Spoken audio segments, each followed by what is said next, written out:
So today we will be looking at the CAP theorem. तो हमें पता है यार कि सिस्टम डिजाइन में कैप थ्योरम आप सभी लोगों ने सुन रखा होगा। This is a very important topic.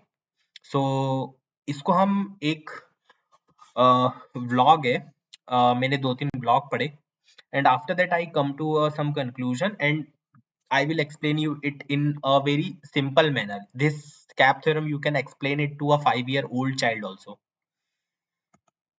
So let's see here. So पहले क्या होता है कि एक कस्टमर रहता है, तो कस्टमर बोलता है can you store my neighbours birthday. तो अपन तो तुम उसको बोलोगे कि श्योर, कब है आप तुम्हारा बर्थडे। वो बोलेगा कि जब भी वो डेट बताएगा तुम उसको एक पेपर पे नोट कर लोगे और सही रहेगा। फिर अब तुम तुम्हारे नेबर को बोलोगे कि मैं तुम्हारे बर्थडे को याद रखने के लिए मैं तुमसे $0.1 का क्रेडिट लूंगा, मतलब पैसे लूंगा और मैं तुमको याद दिलाऊंगा। और तुम्हारा नेबर क्या करेगा कि ये जो है यहाँ पे, सॉरी, यहाँ पे ये 555 नंबर है यहाँ पे। तो वो जैसे ही ये 555 नंबर पे जाएगा तो वो उसको फोन करेगा, वैसे ही वो बता देगा कि ये इस डेट को इसका बर्थडे है। तो ये एक सिंपल सा, इतना तो आपको समझ में आ ही गया होगा, ठीक है, कि आपको बस याद रखना है कि क्या चीज है। तो आपको याद ना रखना पड़े, आपने आपका काम किसी और को दे दिया, ठीक है। अब क्या होता है कि आप स्केल अप करोगे, आपको वाई कॉम्बिनेटर ने दे दिया, पैसे फंड कर दिया। अब आपने क्या कर लिया, इसका बिजनेस खोल लिया याद रखने का। क्या बिजनेस खोल लिया कि तुम और तुम्हारी वाइफ दोनों ने क्या किया कि एक एक्सटेंशन फोन ले लिया और उन्होंने बोला कि तुम 55555 REMEM ये नंबर डायल करोगे तो आप जो भी हमें याद रखने को बोलोगे हम उसको रिमाइंडर की तरह याद रखेंगे और कोई भी कस्टमर कॉल कर सकता है हमको, और जितने भी फोन बॉक्स रहेंगे वो सारे इनके पास कॉल्स राउट हो जाएंगे, ठीक है। अब होगा ये कि तुम्हारी वाइफ और तुम दो लोगों, अब तुम दोनों में से जो भी फ्री रहेगा वो उस कस्टमर का कॉल अटेंड कर लेगा और वो नोट करके रख लेगा उनकी नोटबुक में कि हाँ, ये इसको इस बंदे का बर्थडे याद दिलाना है, इसको इसकी फ्लाइट याद दिलाना है। जो भी उसका प्रॉब्लम होगा, जो भी उसको रिमाइंडर याद दिलाना होगा सामने वाले बंदे को, वो हम याद दिला देंगे। अभी तक की प्रॉब्लम आई थिंक क्लियर होगी कि बस हमको याद रखना है, दो लोग हैं अभी याद करने वाले, हमने इसका बिजनेस बना लिया, ठीक है।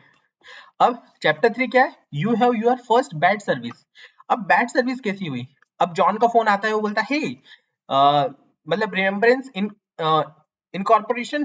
तो वो बोलता है कि हाँ मैं यहाँ से बोल रहा हूँ, लेकिन वो बोलता है कि मैंने दिल्ली की फ्लाइट बुक की थी तो और मेरी फ्लाइट कब है, तुम मुझे बता दोगे क्या, कितने बजे की मेरी फ्लाइट है। तो तुमने फोन उठाया, तुम बोलोगे कि नहीं हमने तो कुछ नोट ही नहीं किया, हमको क्या पता तुम्हारी फ्लाइट कब है। लेकिन अब क्या होगा यहाँ पे कि वो फोन काट देगा, जॉन गुस्सा हो गया कि क्या यार, मैंने तो तुमको कल ही फोन किया था और मैंने फ्लाइट बुक का तुमको रिमेम्बर करने के लिए बोला था और तुम रिमेम्बर करने की तुमने कंपनी खोल के रखी हो, तुम याद नहीं रख पाते हो। This is a problem. क्यों प्रॉब्लम है, जो जॉन है वो उसकी वाइफ के पास जाता है, वो बोलता है कि अरे ये इसका कुछ देखा था क्या तुमने, इसका फोन आया था क्या। तो वो कहती है कि हाँ मेरी नोटबुक में तो लिखा हुआ है इसका फोन आया था। तो ये एक डिस्ट्रीब्यूटेड सिस्टम का फ्लॉ हुआ। तुम्हारी प्रॉब्लम को अच्छे से डिस्ट्रीब्यूट नहीं कर पाए तुम और तुम्हारी वाइफ के बीच में। Your distributed system is not consistent. जो जो चीज तुम्हारी वाइफ की नोटबुक में है वो तुम्हारी नोटबुक में भी होना चाहिए, और जो तुम्हारी नोटबुक में है वो तुम्हारी वाइफ की नोटबुक में भी होना चाहिए। This is called the distribution of what ever work you have, and it is not consistent on both of your notebooks. तो आई थिंक आपको यहां तक समझ में आ गया होगा इन टर्म्स ऑफ कंप्यूटर्स ऑल्सो कि कैसे डिस्ट्रीब्यूटेड सिस्टम कंसिस्टेंट नहीं है अभी तक हमारा। There could always be a chance that customer updates something which goes either you or your wife, and when the next call the customer is routed to another person, there will not be a consistent reply from remembrance. तो इसका मतलब क्या हुआ यार कि हो सकता है कि तुम्हारी वाइफ है और तुम हो सकता है कि तुम्हारी वाइफ को कॉल किया और नेक्स्ट कॉल तुम उठा लो और तुमको तो पता ही नहीं है कि तुम्हारी वाइफ के पास कॉल आया था, क्योंकि तुम दोनों का शेड्यूल अलग अलग है कॉल उठाने का। इसके लिए यहाँ पे कंसिस्टेंट नहीं है डेटा और तुम डिस्ट्रीब्यूट नहीं कर पा रहे हो तुम्हारी वाइफ और तुम्हारे बीच में इस काम को, इसके लिए दिस इज अ प्रॉब्लम, ठीक है। अब इस प्रॉब्लम को सॉल्व करेंगे हम, ठीक है। प्रॉब्लम कैसे सॉल्व करेंगे, हम कंसिस्टेंसी की प्रॉब्लम को सॉल्व करने वाले हैं यहाँ पे। अब हम क्या बोलेंगे यहाँ पे कि जो जॉन होता है वो बोलता है कि ठीक है अब हम इस प्रॉब्लम को सॉल्व करते हैं। तो वो क्या बोलता है, whenever any of us get a call, हम क्या करेंगे, दोनों नोटबुक में अपडेट कर देंगे। मतलब कैसे करेंगे, जैसे ही वो कॉल उठाएगा उसके पहले अपडेट कर देंगे या तो बाद में कर देंगे update. This way both of us note down any updates, मतलब दोनों की नोटबुक में कंसिस्टेंट रहेगा। When there is a call for search, when the customer wants information he already stored, we don't need to talk with other person, मतलब उसको दूसरे लोगों से बात नहीं करना पड़ेगा, since both of us having the updated information. मतलब वो दोनों की इंफॉर्मेशन अपडेट कर देगी। जैसे एक पर्टिकुलर टाइम पे उसकी वाइफ कॉल उठाएगी, एक पर्टिकुलर टाइम पे आप कॉल उठाएगी, जॉन कॉल उठाएगा, तो दोनों की नोटबुक पे अपडेट हो जाएगी वो request before taking their first call, मतलब जो भी उनकी शिफ्ट होगी। यहाँ पे फिर भी एक प्रॉब्लम बच जाती है कि हमने अपडेट तो कर दी, that will involve both of us, but उसकी वाइफ और वो दोनों पैरेलली वर्क नहीं कर सकते ना। पैरेलली मतलब कि अगर उसकी वाइफ के पास कॉल आ गया और इसके पास भी कॉल आ गया तो वो तो गड़बड़ हो जाएगी।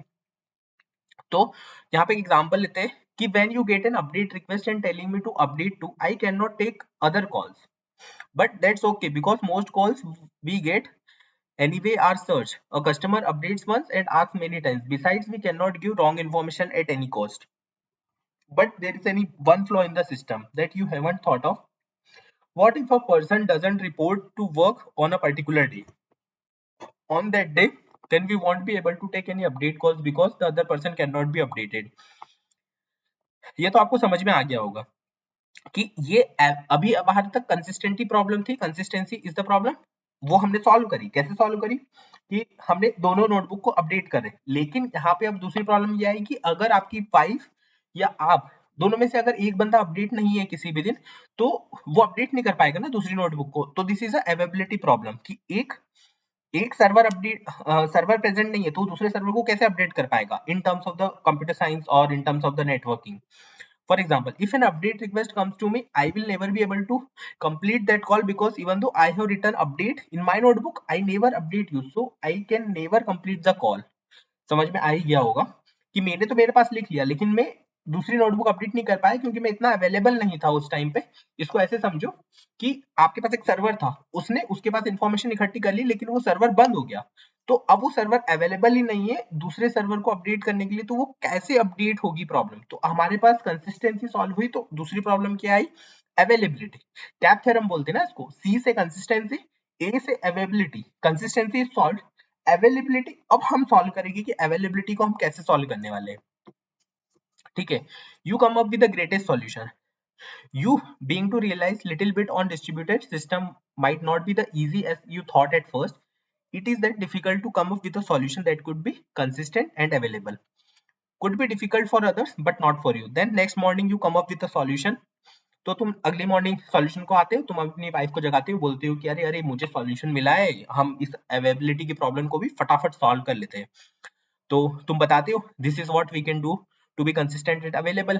तो तुम क्या बताते हो, तुम तीन चीज बताते हो। When ever any one of us get the call for an update, before completing the call if other person is available we tell the other person, this way both of us note down our updates। मतलब हम जैसे ही call आएगा हम वैसे ही update कर देंगे, पहली चीज।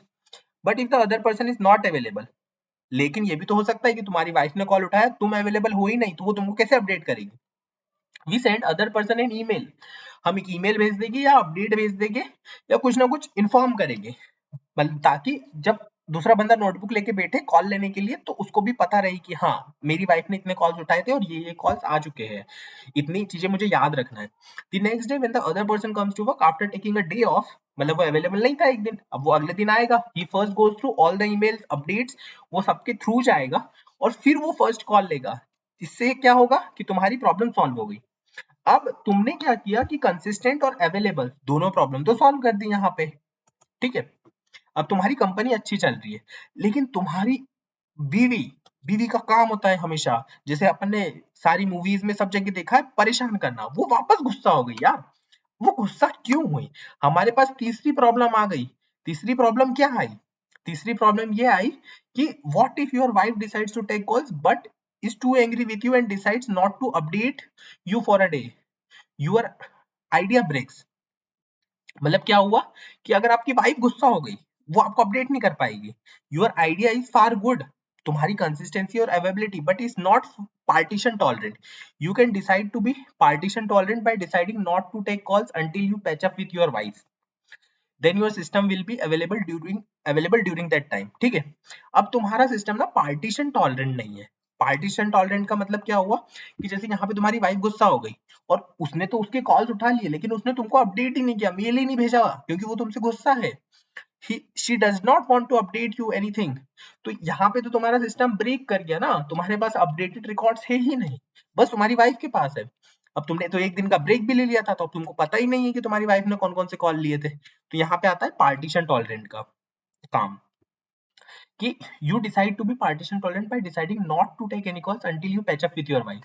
मतलब कि जब तक तुम दोनों सर्वर अवेलेबल नहीं है, जैसे कंप्यूटर साइंस में हम नेटवर्किंग में क्या बोल सकते हैं कि जब तक दोनों सर्वर अवेलेबल नहीं है और दोनों सर्वर एक दूसरे से कम्युनिकेट नहीं कर पा रहे, तब तक हम दूसरी कॉल नहीं लेंगे, तब तक हम और दूसरी सर्वर पे लोड नहीं लेंगे. This is called. अब इसमें प्रॉब्लम क्या होगी कि तुम्हारा सिस्टम अवेलेबल नहीं होगा ना, क्योंकि तुमको तो टाइम लगेगा तुम्हारी वाइफ को मनाने में. तो यहाँ पर क्या हो रहा है कि तुम्हें टाइम लगेगा, तुम्हारा सिस्टम अवेलेबल नहीं है. तो अभी तो हमने अवेलेबल की प्रॉब्लम सॉल्व की थी, लेकिन अब अवेलेबल की प्रॉब्लम वापस आ चुकी है. अगर पार्टीशन टॉलरेंट सॉल्व हुआ तो अवेलेबल की प्रॉब्लम आ गई, अगर अवेलेबल सॉल्व हुआ तो पार्टीशन टॉलरेंट की प्रॉब्लम आ गई. There will be a problem. तो कैप थ्योरम क्या स्टेट करता है? कैप थ्योरम का मतलब ये होता है कि तुम कंसिस्टेंसी, अवेलेबिलिटी और पार्टीशन टॉलरेंस में से किन्हीं दो प्रॉब्लम को प्रायोरिटाइज करके सॉल्व कर सकते हो, तुम तीन प्रॉब्लम को कभी सॉल्व नहीं कर सकते. This is called the CAP theorem. ठीक है. कंसिस्टेंसी क्या होता है? Your customers once they have updated information with you, you will always get the most updated information. ये तो आपको समझ में आ गया. कंसिस्टेंट है दोनों नोटबुक में. अवेलेबिलिटी क्या होगा कि अगर दोनों अपडेट है तो वो दोनों को अपडेट कर देंगे, वाइफ और उसका हस्बैंड. पार्टीशन टॉलरेंट क्या है कि अगर एक सर्वर नहीं चल रहा, मतलब कि अगर कोई गुस्सा है या एक सर्वर एक दूसरे को अपडेट नहीं करना चाहता है, तो उसमें क्या होगा? लॉस हो जाएगा ना, पार्टीशन टॉलरेंट नहीं रह पाएगा. तो यहाँ पे ये प्रॉब्लम आती है पार्टीशन टॉलरेंट की. अब यहाँ पे here is another food for thought. You can have a run around clerk who will update others notebook when one of your wife notebook is updated. The greatest benefit of this is that he can work in background and one of your wife's update doesn't have to block waiting for the other person to update. तो अब यहाँ पे क्या होता है कि तुम्हारी wife गुस्सा है, लेकिन तुम क्या करो कि जो सिस्टम तुम अपडेट कर रहे थे नोटबुक, उसकी जगह तुम एक क्लर्क रखो, वो क्लर्क अपडेट कर देगा.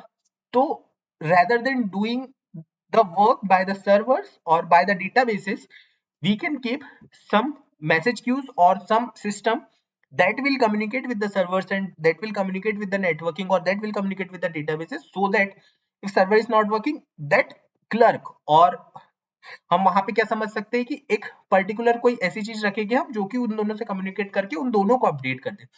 अब ऐसे ही नो सीक्वल सिस्टम वर्क करता है. अगर एक नोड आपकी फेल हो भी जाती है तो बैकग्राउंड प्रोसेस सिंक्रोनाइज कर देती है दूसरी नोड को.